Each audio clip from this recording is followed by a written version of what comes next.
संजय राउत, फिर 15 श्री संजय राउत, हम लोग 5 श्री संजय राउत प्लीज। सर राष्ट्रपति जी के जो टाइम दिया उस हिसाब से राष्ट्रपति जी के अभिभाषण पर हम लोग 5 मिनट बोलेंगे। चर्चा कर रहे हैं। कल 5 मिनट जरूर मिलेगा। कल धर्मेंद्र प्रधान जी यहाँ बोल रहे थे और बार बार हमारी तरफ कटाक्ष करके हमें ये बोल रहे थे कि सच सुनो, सच सुनने से मोक्ष प्राप्त होता है। हम तो 6 साल से सच सुन रहे हैं और झूठ को भी सच मान रहे हैं, लेकिन आज जो चल रहा है हमारे देश में, जो माहौल है, मैं देखता हूं जो सच बोलता है, जो सच लिखता है, उसे गद्दार, देशद्रोही कह के पुकारा गया, बोल दिया जाता है। कल इस बारे में चर्चा हम लोगों ने की। दिग्विजय साहब ने बहुत उस बारे में कहा है। सर, जो सरकार से सवाल पूछेगा उस पर देशद्रोही का मुकदमा ठोक दिया जाता है। कितने नाम मैं आपको बता सकता हूं। हमारे सदन में संजय सिंह, जो हमारे सदस्य है संजय सिंह, उसके ऊपर देशद्रोह का मुकदमा है। राजदीप सरदेसाई, जाने माने पत्रकार, जिसको हमने सरकार ने पद्मश्री दिया है, पद्म पुरस्कार सम्मानित किया है, उसको हमने देशद्रोही बना दिया है। शशि थरूर, जो यूनाइटेड नेशन में हमारे देश के प्रतिनिधि थे, एमपी है, कैबिनेट में थे, उसको भी देशद्रोही का उसके ऊपर मुकदमा ठोक दिया है। जो सिंघू बॉर्डर पर रिपोर्टिंग करने वाले मंजीत सिंह, धर्मेंद्र सिंह और भी ऐसे बहुत से पत्रकार हैं या लेखक है, उसको हमने इस कानून के तहत, देशद्रोह के कानून के खिलाफ मुकदमा ठोक दिया है। मुझे लगता है कि हमारे कानून के किताब में से सब आईपीसी धाराएं खत्म कर दी और सब देशद्रोही की धारा एक वही रख दी है। डोमेस्टिक वायलेंस हो तो भी देशद्रोह का मुकदमा आप ठोक देंगे। पंतप्रधान मोदी हमारे लिए आदरणीय है। देश के प्रधानमंत्री का हम सम्मान करते करते रहेंगे।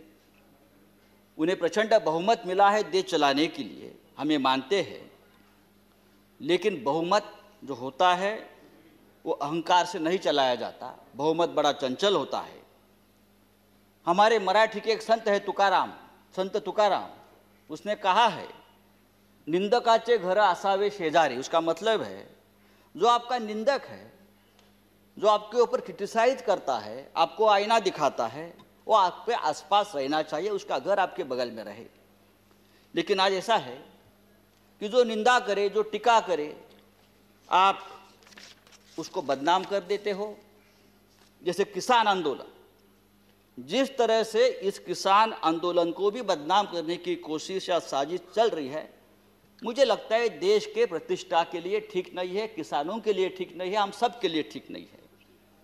26 जनवरी को लाल किले पर तिरंगे का अपमान हुआ, उससे हमारे प्रधानमंत्री बहुत दुखी हो गए, पूरा देश दुखी हो गया।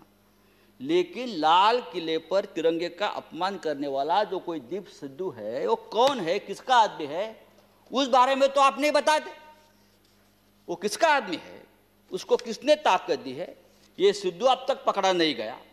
लेकिन 200 से ज्यादा किसान इस प्रकरण में तिहाड़ जेल में बंद है और उनके ऊपर देशद्रोह का मुकदमा चल रहा है। 100 से ज्यादा आंदोलक जो युवा है वो लापता है। वो कहाँ है, पुलिस ने उसका क्या किया, उसका एनकाउंटर किया है, क्या क्या मार दिया, वो पता नहीं है।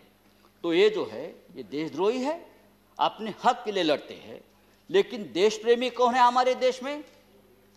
अर्नब गोस्वामी, जिसके वजह से एक निरपराध व्यक्ति महाराष्ट्र में जिसने आत्महत्या की, कंगना रनावत, ये देश प्रेमी है। राष्ट्रीय नेशनल सिक्योरिटी ऑफिशियल सीक्रेट संदर्भात, उस संदर्भ में उसने जो सामने लाया है, पूरा ऑफिशियल सीक्रेट तोड़ दिया हमारा। बालाकोट स्ट्राइक के बारे में पहले से ही जानकारी सबको बता दी। हाँ, वो आपके शरण में है, उसको आपका प्रोटेक्शन है, ये राष्ट्रीय सुरक्षा का मामला है, आप उसके ऊपर बात नहीं करते। और यही आदमी, यह अर्नब गोस्वामी, जो हमारे मंत्री बैठे हैं वहाँ, प्रकाश जावड़ेकर जी, हम उसका आदर करते हैं, हमारे महाराष्ट्र से, क्या लिखा उसके बारे में, प्रकाश जी के बारे में जो उसने पूरा जो आप संभाषण जो डायलॉग आया है ना, तो एक कैबिनेट को भी ये ठीक नहीं है, हमारी सरकार को ठीक नहीं। एक मंत्री के बारे में एक टीवी एंकर जिस भाषा का इस्तेमाल करता, अरे हम छोड़, हम राजनीति में, हमारे बारे में आप कुछ भी बोलो हम सहन लेंगे। लेकिन एक कैबिनेट में एक हमारे मंत्री है, उस बारे में जो बात करती है, और आपको शर्म आनी चाहिए सबको, आप उसको शरण दे रखिए। तो ये जो चल रहा है ये नहीं चलेगा सर। राष्ट्रपति जी ने अपने संबोधन में कहा है, भारत जब जब एकजुट हुआ है तब तब उसने असंभव से लगने वाले लक्ष्यों को प्राप्त किया है। एकजुटता की बात की है। अगर ये बात सच है तो गत 3 महीनों से दिल्ली के सीमा पर किसान आंदोलन की एकजुटता तोड़ने में सरकार क्यों लगी है? संजय जी, हजारों किसान आपका 6 मिनट समाप्त हो गाजीपुर गया। सिंगू बॉर्डर पर अपने हक के लिए लड़ रहे हैं, और आप इस एकजुटता में आपको देशद्रोह दिखता है। प्लीज। चेयरमैन सर, ये पंजाब, हरियाणा और पश्चिमी यूपी का किसान पूरे देश के किसानों की लड़ाई लड़ रहा है। वो सिर्फ 3 राज्यों की लड़ाई नहीं है, और पूरा देश उनके साथ है। तो उनको देशद्रोह कहना ठीक नहीं। ये पंजाब का किसान, हमारा सिख भाई, जब मुगलों से लड़ा तो हम उसे योद्धा कहते थे, जब अंग्रेजों से लड़ा तो हम उसे देशभक्त कहते थे। कोरोना वायरस में लंगर बांट रहा था तो देश प्रेमी था, लेकिन आज वो अपने हक के लिए लड़ता है तो वो खालिस्तानी हो गया, वो देशद्रोही हो गया। ये कौन सा अन्याय है? आप उसको रोकने के लिए बॉर्डर पर किले ठोकते हो, हाँ, वो बड़े बड़े बैरिकेड्स करते हो। ये बैरिकेड्स, ये किले का जाल अगर आप लद्दाख के बॉर्डर पर करते तो चीन की right Sanjay ji, 30 please. Kilometre अंदर नहीं आती। मैं आपको बताना चाहता हूं सर, ये ठीक नहीं है। लेकिन ये आंदोलन जब तक जिंदा है तब तक हिंदुस्तान जिंदाबाद रहेगा। ये आंदोलन ही हमारी ताकत है, ये देश की ताकत है। Thank you very much. 3 कृषि कानून, श्री रामदास अठवाले, श्री रामदास अठवाले, ये 3 कृषि कानून के बारे में नहीं, मैं क्या करूं? आप बाकी राइट, राइट।